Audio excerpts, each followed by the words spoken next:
தேவ வார்த்தை இந்த வேளையில் கூட நாம் தியானம் செய்வோம். சற்று முன்பாக வாசிக்கப்பட்ட வேத வசனம் எபிரேயர் 11ஆம் அதிகாரம் 7ஆம் வசனத்தை நாம் இன்னும் ஆழமாக நாம் தியானம் செய்ய போகிறோம். We heard the reading of Hebrews chapter 11 and verse 7, and we're going to go a little deeper into that verse. இந்த வசனத்துக்குள் நாம் கொஞ்சம் ஆழமாக கடந்து செல்ல வேண்டியதாக இருக்குது. அது முன்பாக ஆண்டவரை நோக்கி நாம் ஜெபிப்போமா? Before we do that, let's look to God in prayer. Let's pray. அன்பின் தேவனே, கர்த்தாவே, உங்களுடைய வார்த்தைக்கு ராஜா நன்றி. இந்த வார்த்தையை நாங்கள் தியானம் செய்யும் பொழுது கூட, நோவாவை வாழ்க்கையை நாங்கள் பரிசோதனை செய்த பொழுது கூட எங்களோடு கூட பேசும். ஆண்டவரே அப்பா, உங்களுடைய வார்த்தை எங்களுக்கு ஆசீர்வாதமாக இருக்க உதவி செய்யும். Lord, even as we look into the life of Noah and heed to what you said to him, we pray that you will speak to us. இயேசுவின் நாமத்தில் ஜெபிக்கிறோம் நல்ல பிதாவே, ஆமென். இந்த காலத்தில் நாம் யாவரும் ஒரு இக்கட்டான சூழ்நிலையில் இருக்கின்றோம். We are living in very difficult and trying times. விசேஷமாக இந்த கொரோனா வைரஸ்னால பல காரியங்களை நாம் சிந்திக்க வேண்டியதாக இருக்கிறது, கவனிக்க வேண்டியதாக இருக்கிறது. Because of the corona virus, there are so many things that we need to take note of, and so many things that we need to observe. வேதத்தில் வாசிக்கும் பொழுது ஆண்டவர் பல முறை நம்மளுக்கு எச்சரிக்கை கொடுக்கின்றவராக இருக்கின்றார். We look at scripture, God gives us many warnings.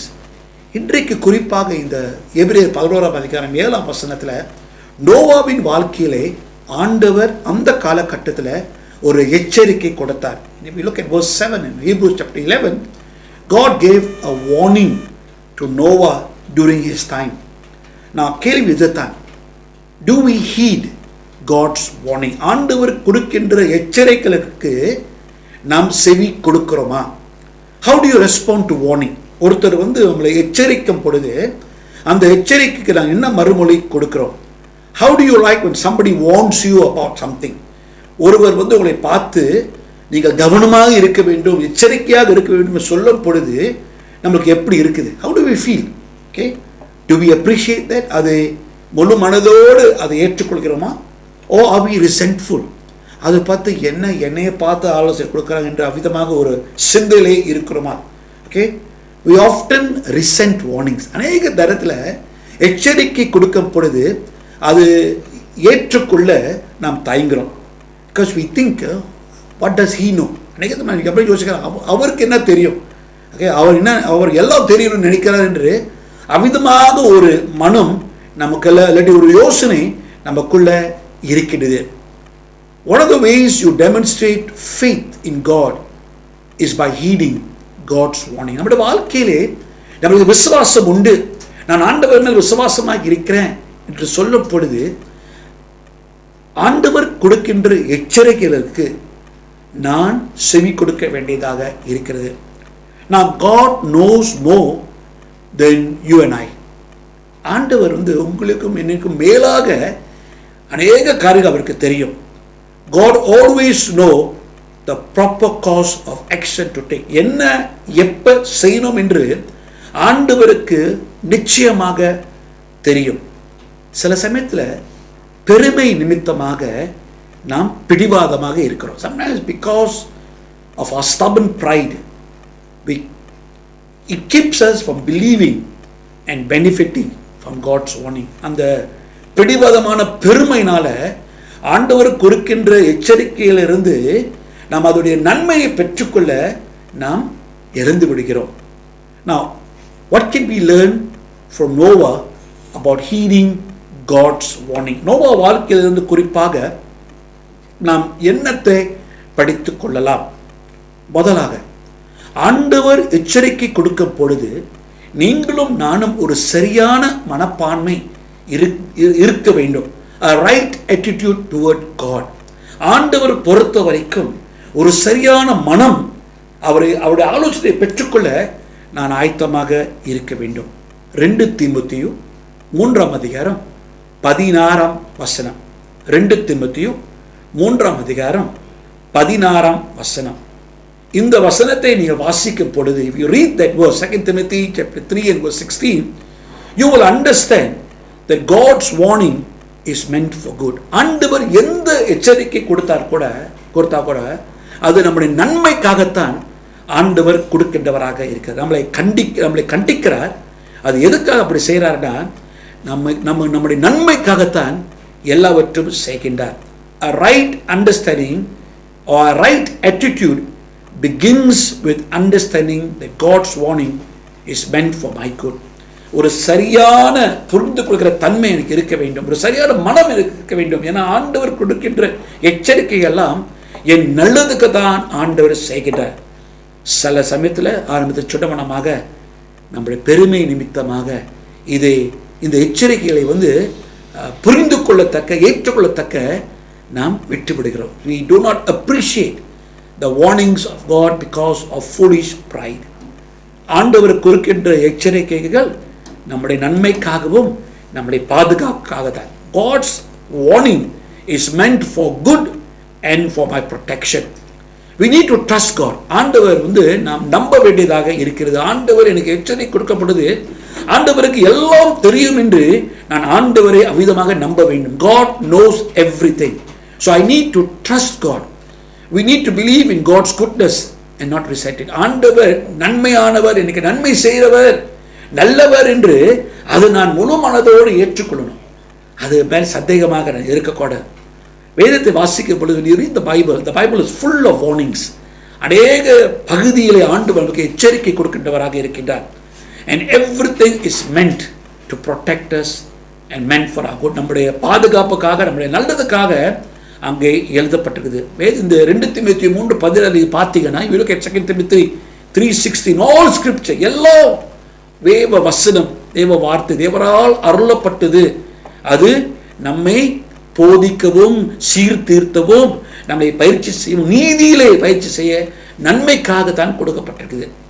ஆகையால் ஆண்டவர் கொடுக்கின்ற எச்சரிக்கைகளே அது நான் சரியான மனப்பான்மையோடு முதலாக நான் ஏற்றுக்கொள்ள வேண்டியதாக இருக்கிறது. என் சிந்தனை ஒரு தோற்றம் இருக்கு, ஒரு யோசனை இருக்கணும். அது என் நல்லதுக்கு தான் ஆண்டவர் சொல்கிறார். அந்த எச்சரிக்கை என் பாதுகாப்புக்கு தான் ஆண்டவர் கொடுக்கிறார். I must put this right attitude in my mind that whatever God says as a warning is for my good and my protection. என் நல்லதுக்காகவும் என்னை பாதுகாக்கவும் ஆண்டவர் கொடுக்கின்றவராக இருக்கின்றார். இரண்டாவது, ஆண்டவர் கொடுக்கின்ற எச்சரிக்கைகளை ஒரு பரிசுத்தமான பயம்.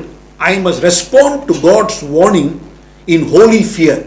ஆண்டவர் எச்சரிக்கை கொடுக்கிறார், அந்த எச்சரிக்கை நான் ஒரு தேவ பயத்தோடு அந்த எச்சரிக்கை நான் மறுபடி கொடுக்க வேண்டியதாக இருக்கிறது. இந்த எபிரேயர் 11ஆம் அதிகாரம் 7ஆம் வசனத்தை பாருங்கள். Look at Hebrews chapter 11 and verse 7.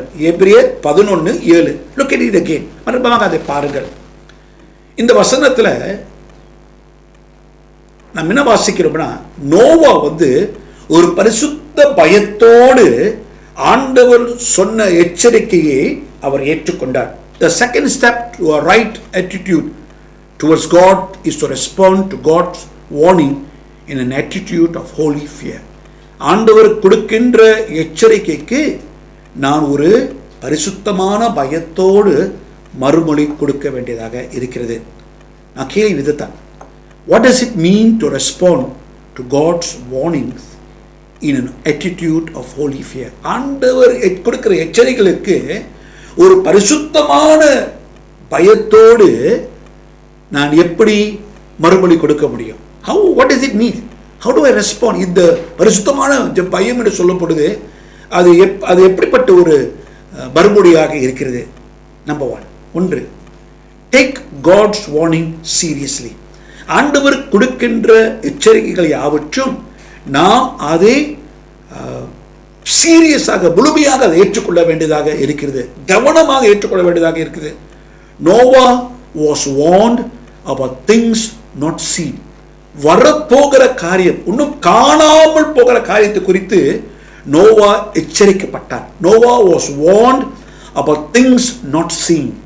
இன்னும் நடக்கல, சரிங்களா, ஆனாலும் எச்சரிக்கப்பட்டார். The flood was not yet seen. இந்த வெள்ளம், ஆண்டவர் வெள்ளத்தை பற்றி பேசுறாரு, ஆனால் அந்த வெள்ளம் ஒன்றும் வரல, ஒன்றும் காணல. It was going to happen in the future. வர நாட்களில் இது நடக்க போகுது. It was definitely going to happen. நிச்சயமாக அது நடக்க போகுது. ஆனால் ஆண்டவர் முன்கூட்டியே எச்சரித்தார். அப்போ நோவா என்ன செய்தார்? அந்த எச்சரிக்கையை கவனமாக ஏற்றுக்கொண்டார். God always mean what he says.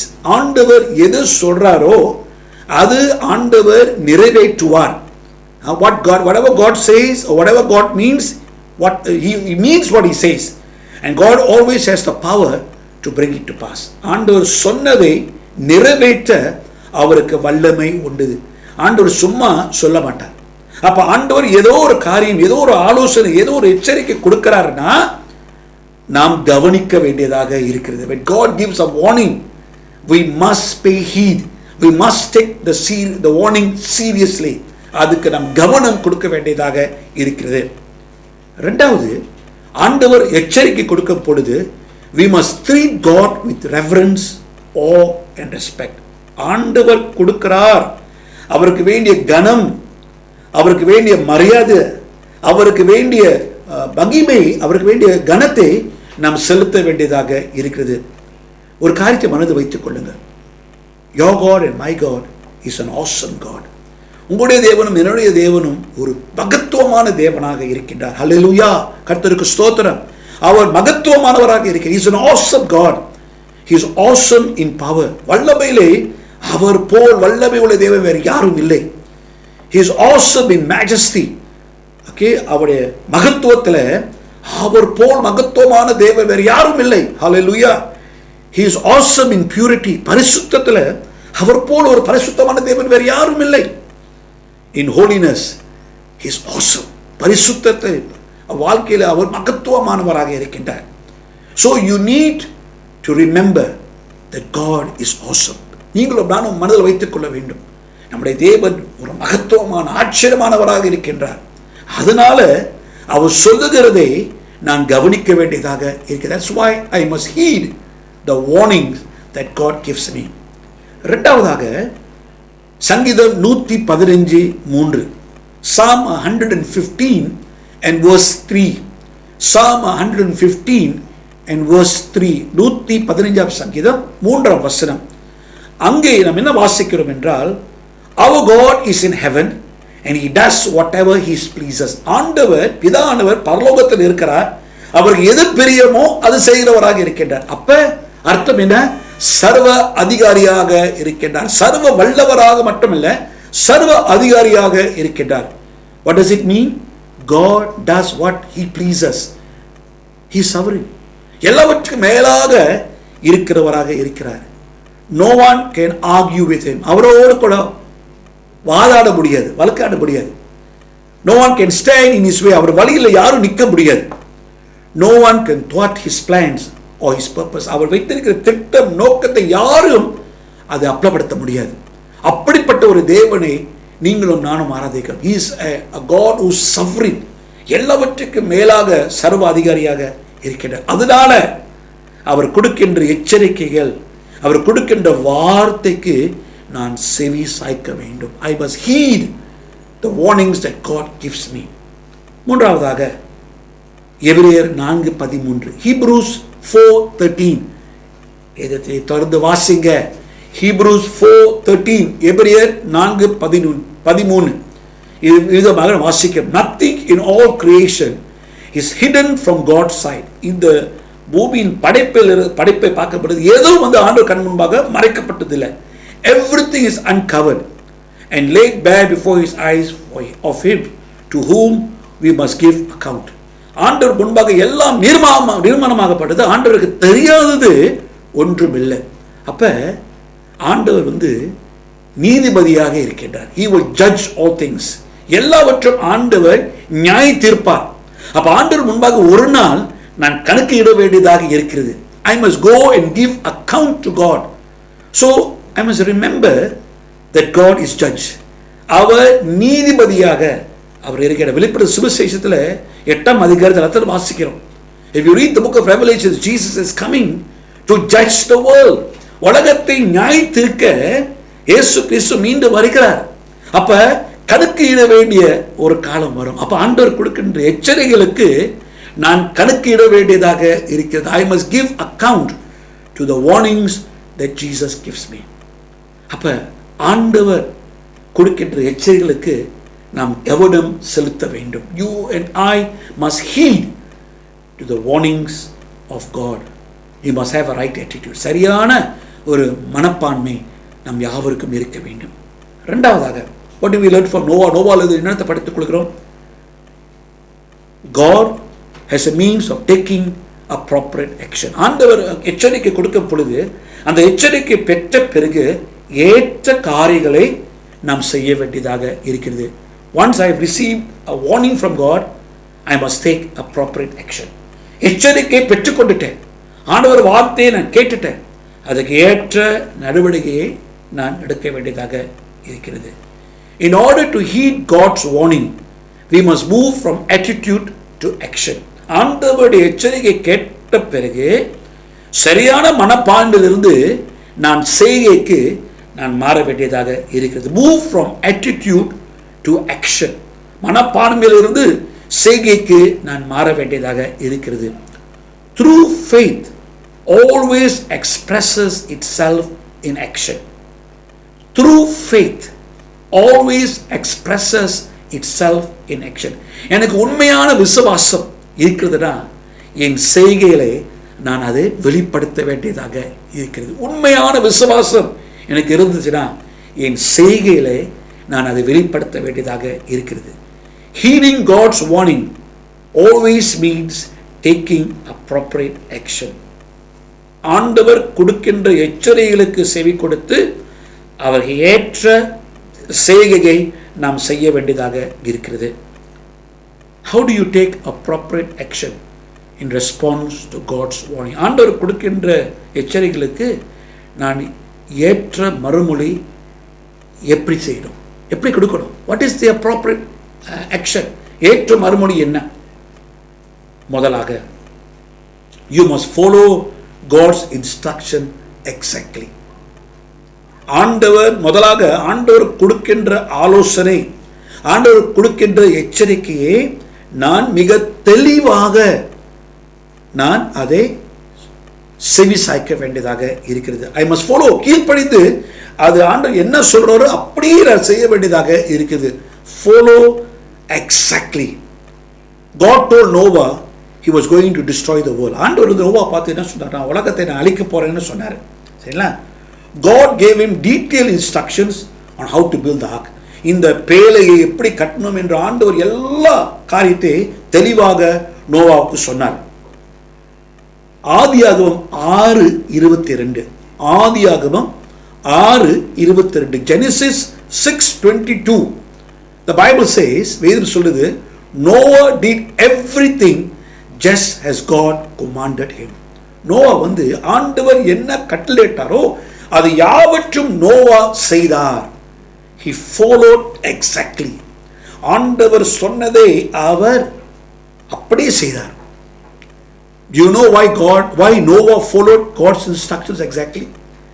எதனால, எந்த காரணத்துக்காக நோவா ஆண்டவர் சொன்னது யாவற்றும் அவர் செய்தார்? Because his obedience saved his life and the family and his family's life. ஏன்னா அவருடைய கீழ்ப்படிதல் அவருடைய வாழ்க்கை மட்டும் இல்லை, அவருடைய குடும்பத்தின் வாழ்க்கை கூட அவர் காப்பாற்றினார். God never tells you what to do something without a reason. ஒரு காரணம் இல்லாமல் இது செய்க என்று ஆண்டவர் சொல்லவே மாட்டார். காரணம் இருக்கும். If God gives a warning in scripture, it is there for your good. வேதத்தில் வசனத்தில் ஒரு எச்சரிக்கை இருந்துச்சுன்னா அது என் நன்மைக்காக தான் ஆண்டவர் சொல்றாரு. அது என் மனதிலே, என் உள்ளத்தில் அதை நான் ஏற்றுக்கொள்ள வேண்டியதாக இருக்கிறது. அப்ப நான் என்ன செய்யணும்? I must read God's word. ஆண்டவர் எச்சரிக்கை, ஆண்டவர் ஆலோசனை நான் தெரிஞ்சுக்கணும் ஆசைப்பட்டா கர்த்தருடைய வார்த்தையை நான் வாசிக்கணும். If I want to know God's warning, if I want to know God's advice, then I must read God's word.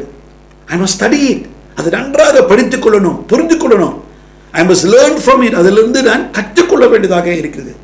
Because God's word will never take us in the wrong direction. கர்த்தருடைய வார்த்தை என்னை தவறான பாதைக்குள் என்னை கொண்டு போய் நடத்தாது.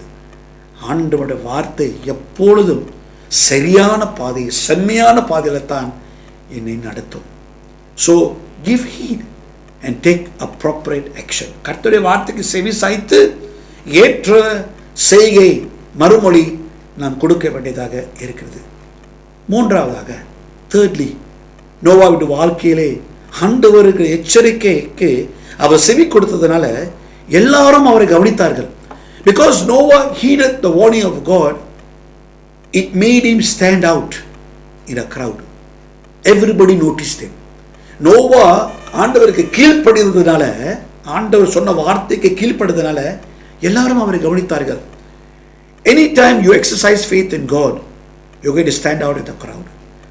ஆண்டவருக்கு கீழ்ப்படிந்து நாம் எது செய்தாலும், விசுவாசத்தை நாம் அறிக்கை செய்தாலும் மற்றவங்க நம்மளை கவனிப்பாங்க. Noah's faith certainly made him stand out. நோவாவுடைய விசுவாசமானது எல்லாரையும் அதை காண செய்தது. It takes faith to build a boat on dry ground. ஜலம் இல்லாத இடம், தண்ணி இல்லாத இடத்துல ஒரு பேழையை கட்டுவது விசுவாசம் தேவை. Noah had to have faith to build a boat on dry ground. When you live by faith, your life will look different. விசுவாசத்தோடு நம்ம வாழும் பொழுது நம்முடைய வாழ்க்கை வித்தியாசமா இருக்கும். உலகத்தில் இருக்கின்றவர்களோடு கூட நம்முடைய வாழ்க்கை வித்தியாசமாக இருக்கும். விசுவாச வாழ்க்கை. When you live a life of faith, your life will be different from that of the world. You will go to different places and you will speak different words. வித்தியாசமான இடங்களுக்கு சென்று வித்தியாசமான வார்த்தைகளை நீங்கள் பேசுவீங்க. And you will make different choices. வித்தியாசமான தீர்மானங்கள், முடிவுகளை எடுப்பீர்கள். All because of your faith. நம்முடைய விசுவாசத்தின் நிமித்தம், நம்முடைய நம்பிக்கை நிமித்தமாக எல்லாம் வித்தியாசமாக இருக்கும். அந்த வித்தியாசம் தான் என்னை காட்டி கொடுக்கும். That difference will make me stand out. மற்றவங்க என் வாழ்க்கையில் வித்தியாசத்தை காணுவாங்க. Noah's faith in building the ark stood as a testimony of judgment. Noah அந்த பேழையை கட்டும் பொழுது அந்த பேழை ஒரு சாட்சியாக நின்றது. ஆண்டவர் உலகத்தின் மேல் நியாயத்திருக்க போகிறார், உலகத்தை ஆண்டவர் அழிக்கப் போகிறார் என்று அந்த பேழை ஒரு சாட்சியாக இருந்தது. The ark that Noah built was a testimony of judgment against the whole world. உலகம் முழுவதும் ஆண்டவர் நியாயத்திருக்க போகிறார் என்று அது சாட்சியாக நின்றது. His faith made him different. அவருடைய விசுவாசம் அவர் வித்தியாசமானவராக மாற்றியது. What can we learn from Noah? நோவாலிருந்து என்னத்தை படித்துக் கொள்ளலாம்? இந்த காலகட்டத்தில், in this time when there are so many things happening around us, நம்மை சூழ்ந்து கொண்டு அநேக காரியம் நடந்து கொண்டு இருக்குது. Noah's faith saved himself. நோவாவுடைய விசுவாசம் அவரை தற்காத்தது, அவருடைய குடும்பத்தையும் காத்தது, மனுக்கோடத்தை காத்தது. The faith of Noah saved him, his family, and the future human race. Noah became the heir of righteousness that comes by faith. விசுவாச நிமித்தமாக நோவா நீதிமானாக மாறினார். Noah received the free gift of eternal life. நித்திய வாழ்க்கையின் ஈவை இலவசமாக நோவா பெற்றுக்கொண்டார். அவர் நீதிமானாக இல்லை, அவர் தேவன் மேல் வச்சு இந்த விசுவாசத்தின் நிமித்தமாக அவர் நீதிமானாக எண்ணப்பட்டார். It was because of Noah's faith in God. Heeding God's warning brought Noah great benefit.